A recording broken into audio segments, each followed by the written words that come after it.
Allez avec moi dans le livre du prophète Jérémie, le premier chapitre.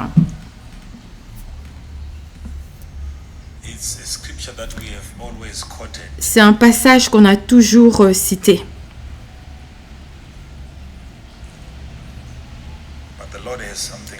Mais le Seigneur a quelque chose à dire à partir de là.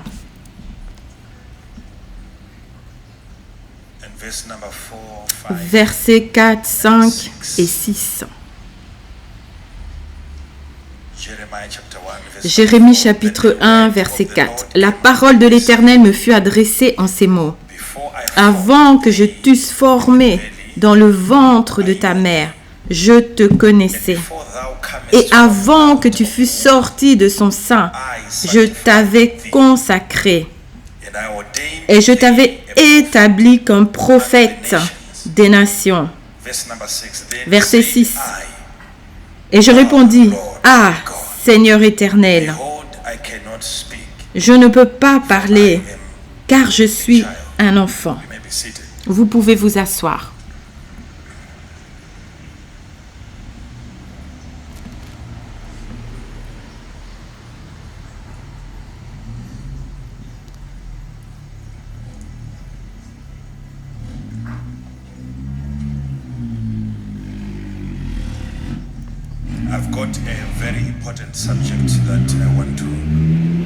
J'ai un sujet très important que je veux vous apporter,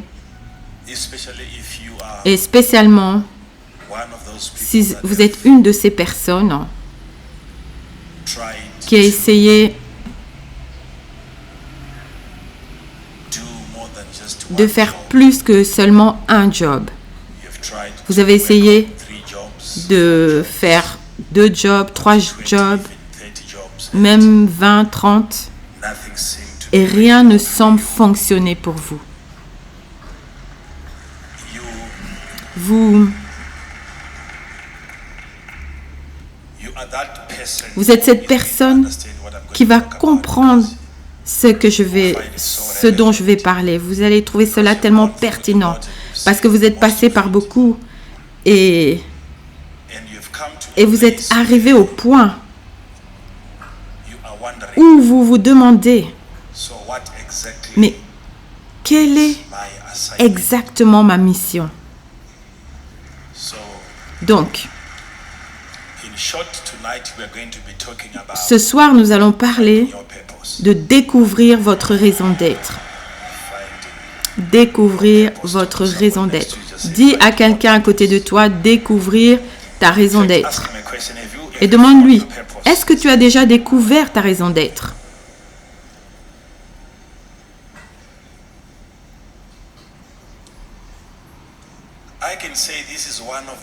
Je peux dire que c'est une des choses les plus difficiles dans la vie, à moins que vous ayez de l'aide du Saint-Esprit.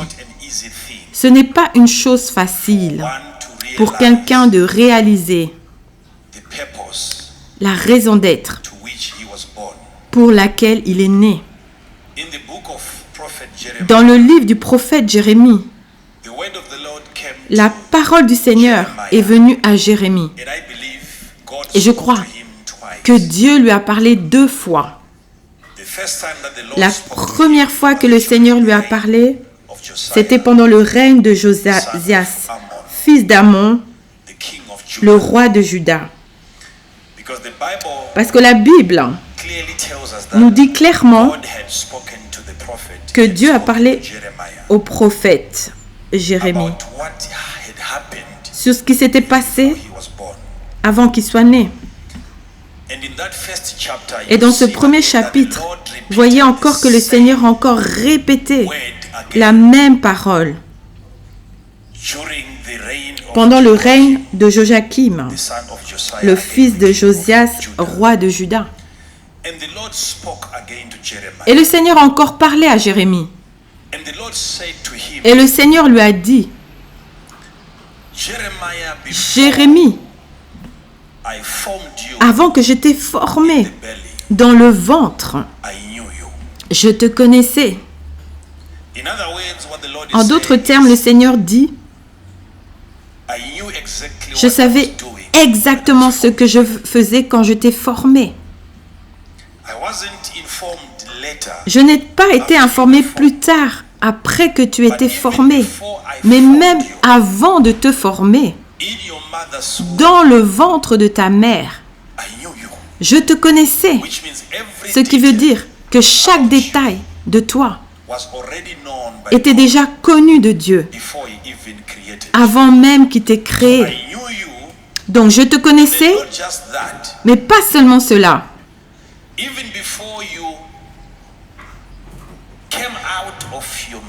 Même avant que tu sois sorti de ta mère, je t'avais déjà sanctifié. Et numéro 2, je t'avais ordonné pour être un prophète pour les nations. Donc c'est quelque chose que j'aimerais que vous compreniez. Et spécialement quand vous entendez cela de Dieu, vous devez comprendre que Dieu n'est pas dans les affaires de créer quelque chose d'inutile. Il n'a pas de temps à perdre. Il ne fait pas juste les choses pour le plaisir. Il regarde les raisons avant de créer quoi que ce soit. Donc Dieu dit à son prophète, avant même que tu sois formé, j'avais tous les détails. Cela veut dire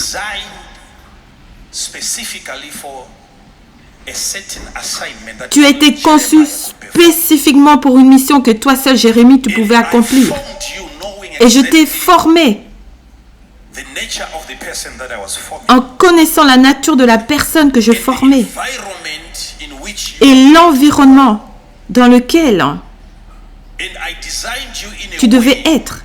Et je t'ai conçu de manière que les personnes qui allaient bénéficier de ton appel, ils allaient réaliser que ce n'est pas toi qui as fait cela, mais que cela a été fait par Dieu et que ce don a été donné de Dieu. Donc c'est quelque chose que j'aimerais que vous puissiez comprendre. Avant qu'il soit formé par Dieu, il était connu de Dieu. Et ensuite, il a été formé. Et même avant qu'il soit sorti de sa mère, Dieu l'avait déjà sanctifié.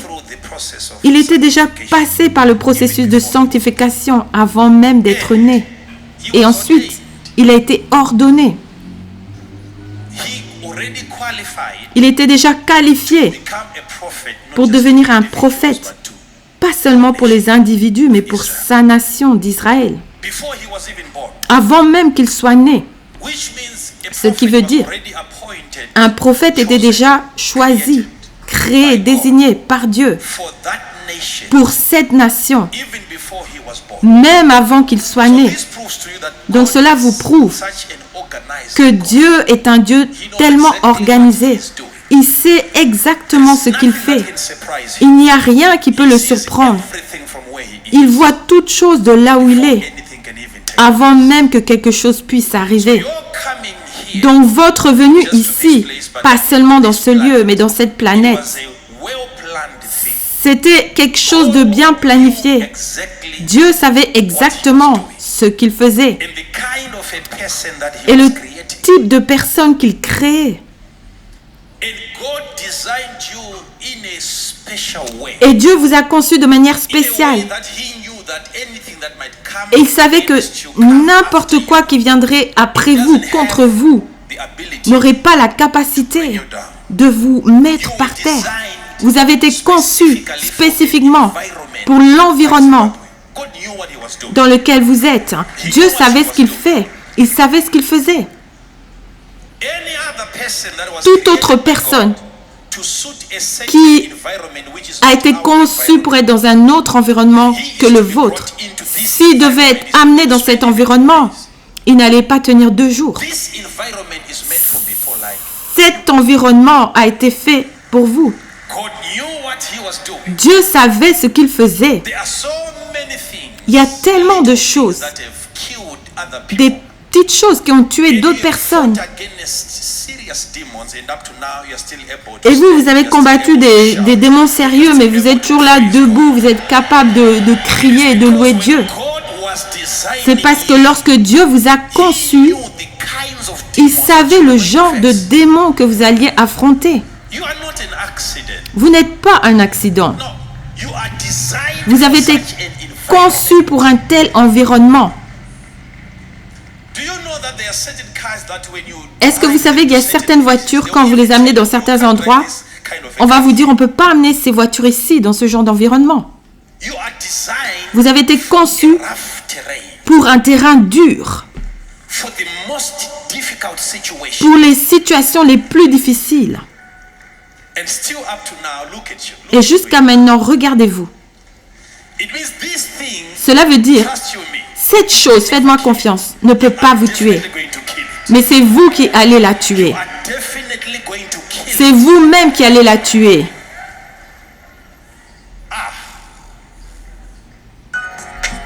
Dieu savait ce qu'il faisait et le type de personne qu'il créait.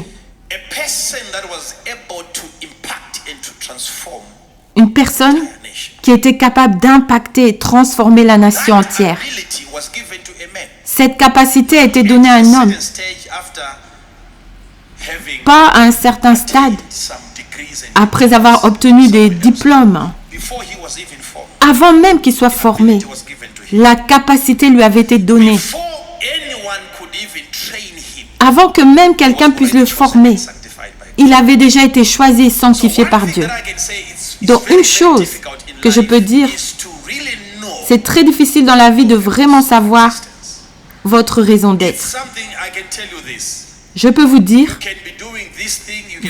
vous pouvez faire cette chose ou cette autre chose, mais c'est difficile pour une personne de vraiment savoir que c'est pour cela que je suis né. Ce n'est pas facile.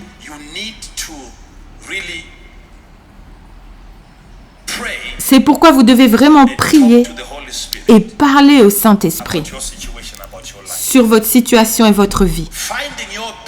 Découvrir votre raison d'être. Découvrir votre mission. C'est une tâche. C'est une tâche. Vous devez le faire sérieusement. Sinon, vous pouvez passer le reste de votre vie dans un endroit qui n'a pas été conçu par Dieu.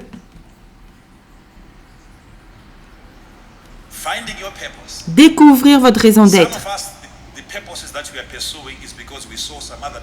Certains d'entre nous, nous poursuivons une raison d'être, c'est parce que nous avons vu certaines personnes faire des choses. Et vous vous êtes dit, moi aussi, je peux peut-être le faire. Et obtenir de l'argent parce que vous faites quelque chose.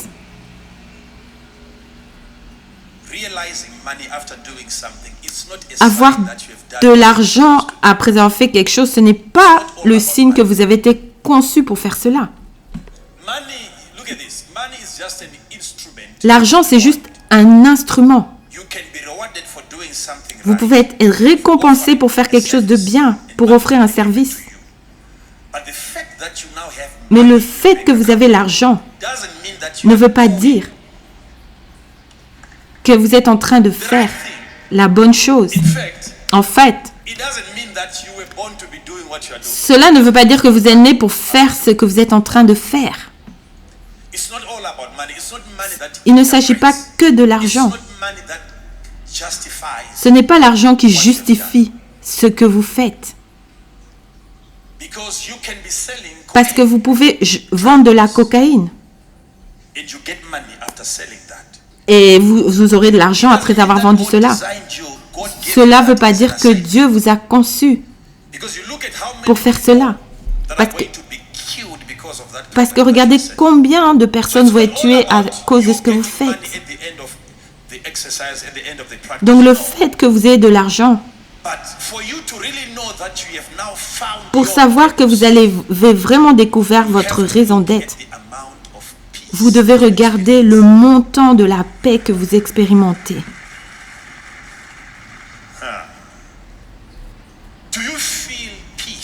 vous sentez la paix? Est-ce que vous sentez ce sens de l'épanouissement? Est-ce que vous êtes satisfait après avoir fait ce que vous faites? Ce que vous recevez comme récompense n'est pas toujours l'argent. Quelque chose peut vous être donné qui n'est même pas de l'argent, comme le salut, quand vous recevez le Seigneur. Il y a deux choses qui sont très importantes dans votre vie. Deux choses qui sont très importantes. La première chose, c'est pour vous de réaliser le besoin du Messie dans votre vie. Quand vous recevez Jésus-Christ, votre rencontre avec le Créateur devient votre point décisif. Lorsque vous rencontrez le Seigneur Jésus-Christ et vous recevez Jésus, ça c'est le moment le plus déterminant de votre vie. Recevoir Jésus. Lorsque vous découvrez qu'il y a un besoin pour vous d'être sauvé, vous devez découvrir que dans mon système, il y a cette incapacité de faire quelque chose à moins d'avoir reçu Jésus. Lorsque vous recevez la Seigneurie de Jésus, Jésus devient votre maître. Ça, c'est la chose la plus importante. Et quand vous découvrez votre besoin du Messie, pour qu'il vienne dans votre vie, et pour commencer à bénéficier de sa vie, ça, c'est la première chose qui est très importante. La chose la plus importante dans la vie. Quand une créature est avec son Créateur, ça c'est un point décisif. Imaginez. Pourquoi est-ce que c'est important d'avoir Jésus dans votre vie?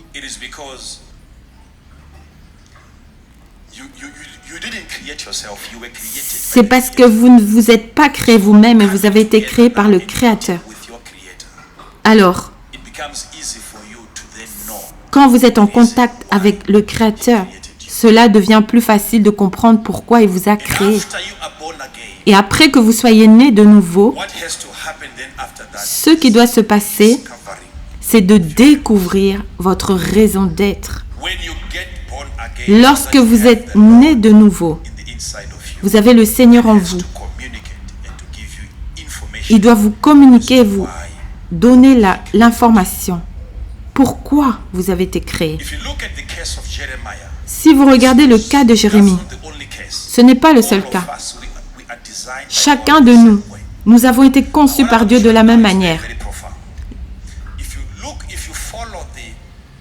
Si vous suivez l'ordre des événements au chapitre 1, vous verrez que même avant que l'homme soit formé, avant que Jérémie soit formé, ce qui a été formé avant qu'il soit formé,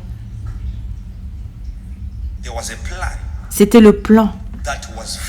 Il y avait un plan qui avait été formé par Dieu. Je voudrais que vous puissiez comprendre cela. Je voudrais que vous compreniez cela.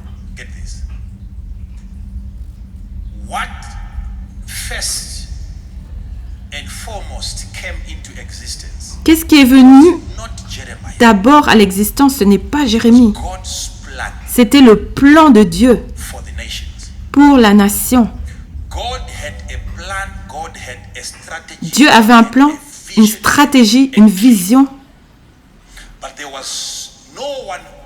Mais il n'y avait personne de présent pour exécuter la vision.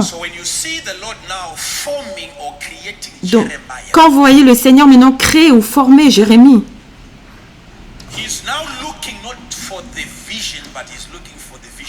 il ne cherche pas maintenant la vision, mais il cherche le visionnaire. Donc, j'aimerais que vous puissiez comprendre cela. Vous devez comprendre qu'une vision est plus vieille que le visionnaire. Votre rêve est plus mature que le rêveur. Le plan pour votre vie a été déjà mis en action avant que vous soyez formé. Donc ce que vous venez faire, c'est de venir vous conformer au plan que Dieu avait créé avant de vous former. Dieu forme l'homme pour une mission spécifique. Il y a une mission, il y a une place. Et j'ai besoin d'une personne maintenant. Laissez-moi donner une illustration. Qui d'entre vous s'est marié il y a moins d'un an? Moins d'un an. Pas moins d'un an. Vous pouvez vous mettre debout.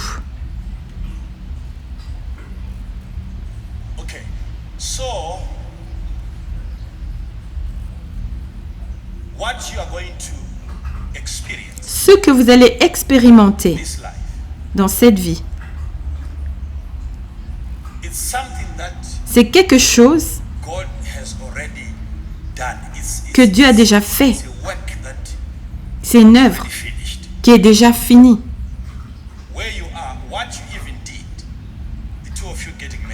Lorsque tous les deux vous êtes mariés, c'était planifié par Dieu. Et ce plan était là. Avant même que vous soyez formés, il y avait un plan de mariage. Maintenant, vous avez maintenant accepté la responsabilité de prendre soin d'elle. C'est une responsabilité que vous devez accomplir. Et c'est une mission.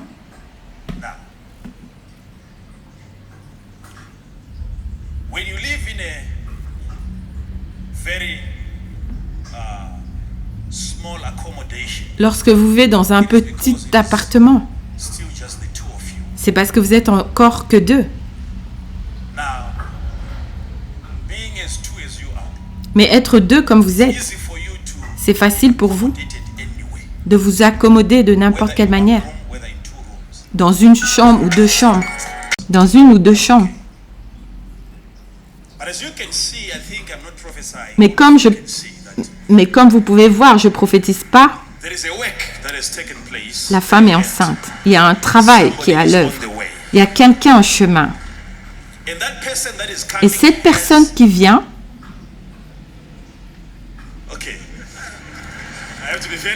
je dois faire attention.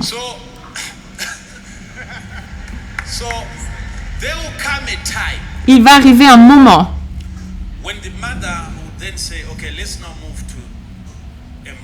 où la femme va dire maintenant, allons dans un endroit beaucoup plus spacieux, plus grand que ce que nous avons, et allons dans un autre endroit qui est plus grand que où vous êtes maintenant.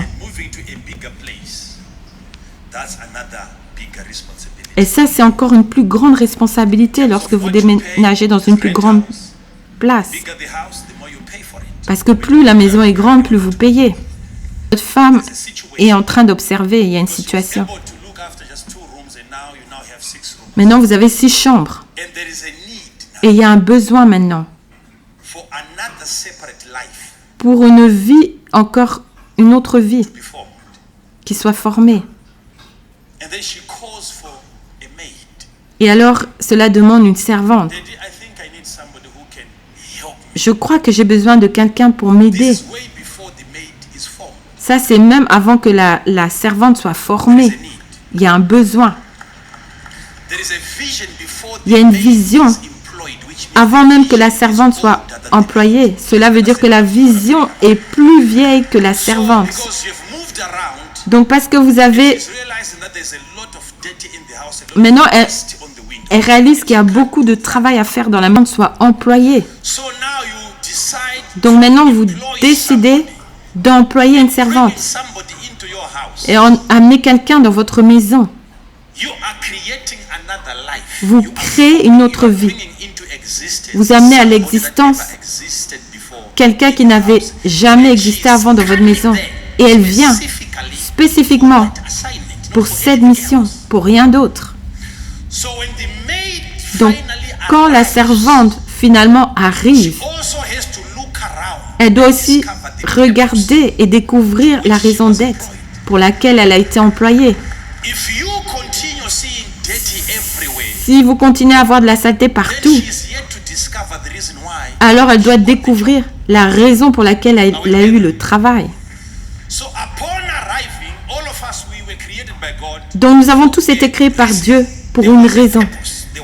Il y avait une raison d'être, une mission. Donc quand vous vous trouvez en train d'exister, ce que vous êtes supposé commencer à faire, c'est de regarder autour et voir s'il y a quelque chose que vous pouvez faire.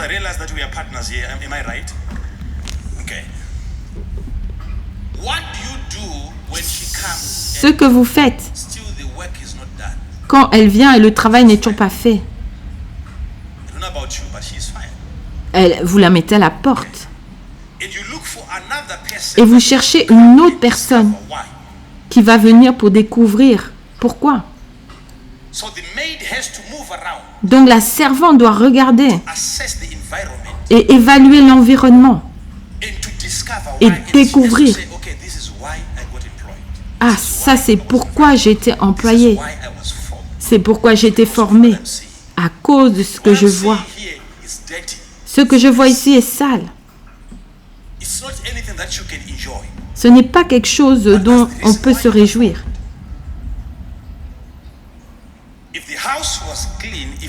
Si la maison était propre, elle n'aurait jamais eu un travail.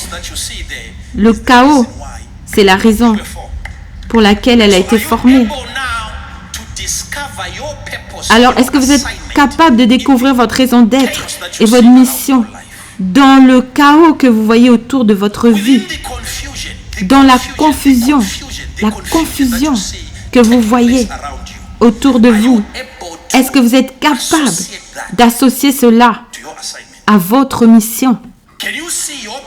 Est-ce que vous pouvez voir votre raison d'être?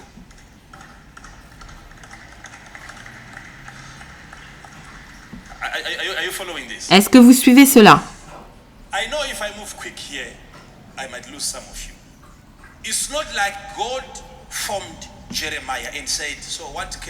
Ce n'est pas comme si Dieu a formé Jérémie et dit « Mais non, quelle mission je peux lui donner ?» Non, ce n'était pas comme cela. C'était d'abord la mission. Le ministère prophétique était déjà là. Et maintenant, ce que je cherche, c'est un prophète. Je n'élève pas un homme et ensuite je lui donne le ministère prophétique. Dieu avait déjà élevé le ministère prophétique.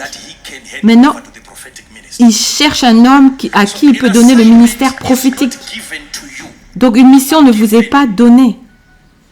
Mais c'est vous qui êtes donné à la mission.